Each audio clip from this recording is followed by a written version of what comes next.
আসসালামু আলাইকুম, welcome to tasty cooking by Twinkie. সবাইকে রামাদানের মুবারক।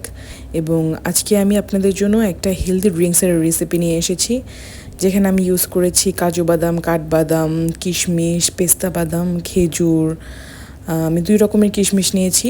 ড্রাই ফ্রুটগুলো এখন আমি লিকুইড মিল্ক দিয়ে ভিজিয়ে রাখবো প্রায় আধা ঘন্টার মতন।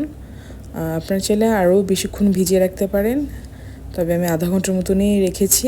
সুন্দর একটা টেস্ট এবং ঘ্রাণের জন্য আমি এখানে জাফরান ইউজ করছি।